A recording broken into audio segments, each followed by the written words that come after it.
সামনে ইলেকশন, সেটা আইনজীবী হোক, পেশাজীবী হোক, যেখানে যত ইলেকশন হবে প্রত্যেকটা জায়গায় আওয়ামী লীগের পক্ষ থেকে আমরা কন্টেস্ট করব।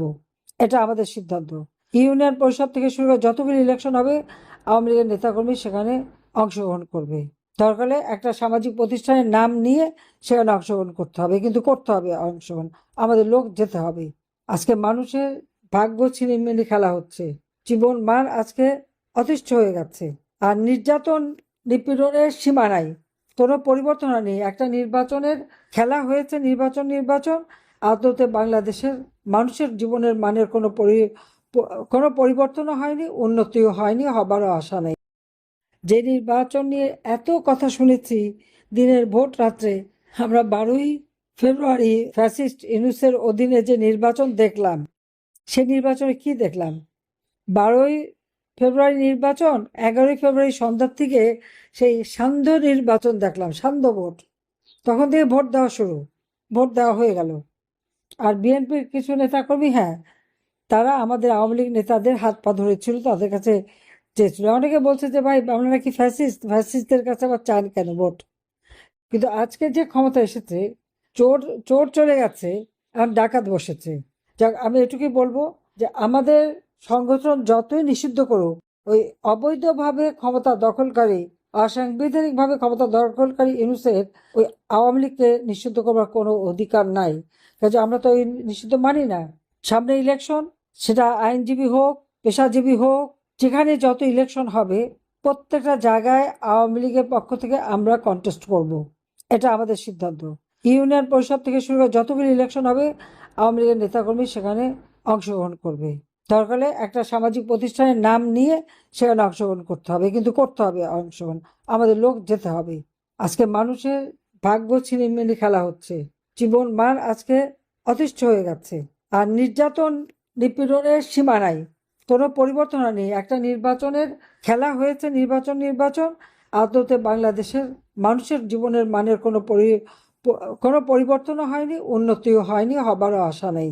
একমাত্র আওয়ামী লীগ ছাড়া বাংলাদেশের মানুষ, সাধারণ মানুষের কথা কেউ বলবে না। আওয়ামী লীগ ছাড়া মানুষের জীবন মান উন্নতি করবে না। কথা বলতে পারবে না কোনো জায়গা থেকে কোনো কমতি রেখেছি। তাহলে অপরাধটা কি করলাম আমরা? মানুষ তুলনা করে দেখুক না। ফ্যাসিস্টকে আওয়ামী লীগের লক্ষ লক্ষ নেতা কর্মীর বিরুদ্ধে মামলা, হাজার হাজার নেতা কর্মী জেলখানায় তাদের উপরে অকথ্য অত্যাচার নির্যাতন চলছে। নির্যাতন করে করে তারা মেরে ফেলে দিচ্ছে।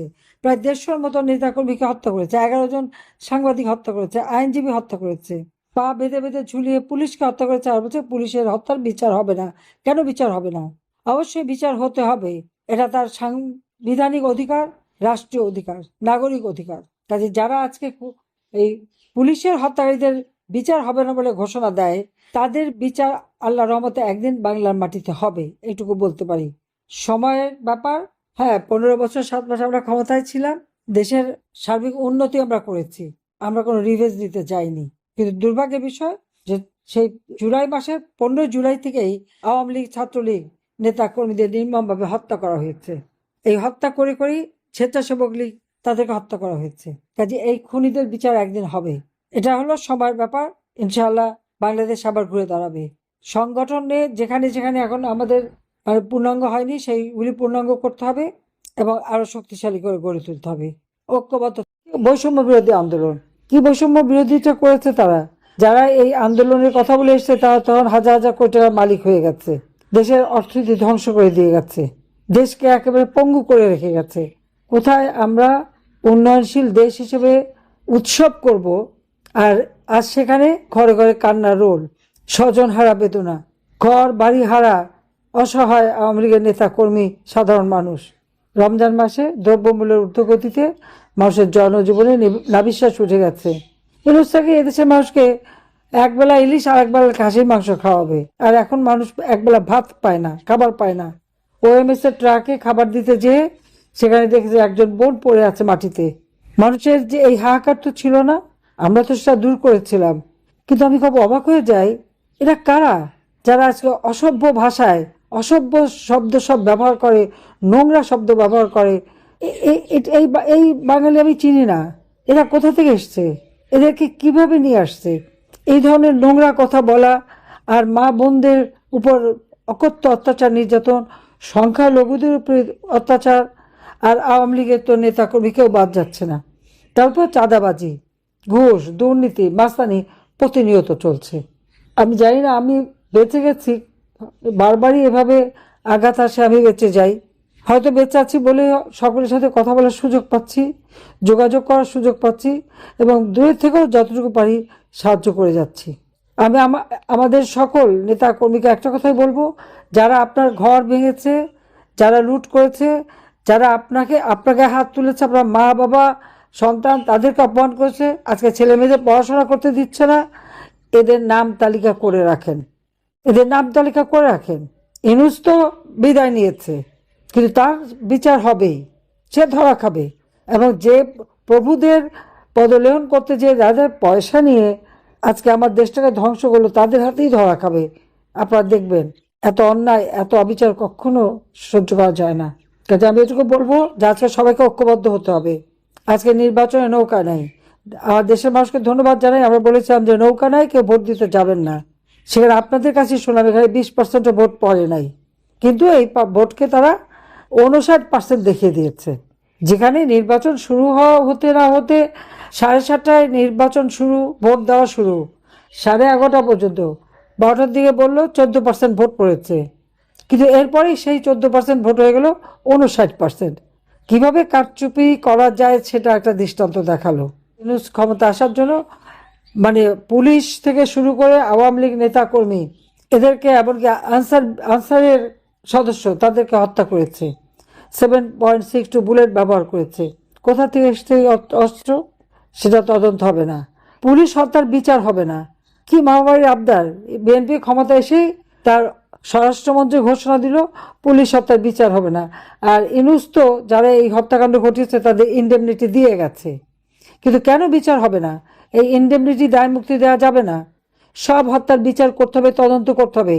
আমি জুডিশিয়াল এনকোয়ারি কমিশন গঠন করে দিয়েছিলাম, ইউনূস তদন্ত করতে দেয় নাই। কেন দেয় নাই? কারণ এই সমস্ত হত্যাকাণ্ড, অগ্নিসন্ত্রাস সে নিজে করিয়েছে বলেই এটা তদন্ত করতে দেয়নি। উপরন্তু সেই জজ সাহেব যাদের নেতৃত্বে আমি জুডিশিয়াল এনকোয়ারি কমিশন গঠন করেছিলাম সেই 18 জুলাই, তাদেরকে কিন্তু চাকরি থেকে বের করে দিয়েছে। কত বড় ভিনডিকটিভ! এবং মানুষ যখন অন্যায় করে, অন্যায়ের যে একটা চিহ্ন রেখে যায়, এটাই তার প্রমাণ যে ইউনূসের দুর্বলতা। সে যে ওই অপরাধী, সেই জন্যই এই ব্যবস্থা করেছে। সে যদি সততা থাকতো তো এনকোয়ারি সে করতে দিত। কাজে এর বিচারও একদিন ইনশাল্লাহ হবে। বেঁচে যখন গেছি আমি একদিন অবশ্যই আমি তো খুব শিগগিরই ফিরে আসবো। আর তারপরে এখন থেকে আমার প্রচেষ্টা যে আপনারা যারা যারা আপনাদের ঘর বাড়ি জ্বালিয়েছে, পুড়িয়েছে, অত্যাচার করেছে, প্রত্যেকের বিরুদ্ধে মামলা দেবেন। মামলা যদি থানায় না নেয় অনলাইনে দেবেন, অনলাইনে না দিলে রেজিস্ট্রি করে দেবেন, কিন্তু একটা দিয়ে রাখবেন, কারণ এগুলি ধরার জন্য এটা প্রয়োজন হবে সেই সময়। আর খুনের মামলা তামাদি হয় না, ইনশাল্লাহ বিচার হবে। যাও, আজকে রমজান মাস, সবাই ভালো থাকেন আমি দোয়া করি। আর প্রত্যেকটা যার যতটুকু সামর্থ্য আছে আমাদের দুঃখী মানুষের মাঝে একটু ইফতারি পৌঁছে দেবেন। এবং বাংলাদেশে দিচ্ছে বিভিন্ন এলাকায় আমাদের বিভিন্ন সংগঠনের পক্ষ থেকে, তাদেরকে আমি ধন্যবাদ জানাই যে তাদের এই যে মানুষের পাশে দাঁড়ানো। কারণ আমাদের একমাত্র শক্তি মানুষ, এটাই বিশ্বাস করবেন। কাজে আজকে সবাইকে, আমাদের মা বোন ভাইরা এখানে যারা আছেন, ছোট শিশুরা, সবাইকে আমি এই রমজান মাসে দোয়া করি ইনশাআল্লাহ একদিন এই কালো মেঘ কেটে যাবে, নতুন সূর্য উদিত হবে, আবার বাংলাদেশের মানুষ মাথা উঁচু করে দাঁড়াবে, মাথা উঁচু করে চলবে। 2041 সালে স্মার্ট বাংলাদেশ ইনশাআল্লাহ আমরা গড়ে তুলব। সবাইকে ধন্যবাদ। জয় বাংলা, জয় বঙ্গবন্ধু, বাংলাদেশ।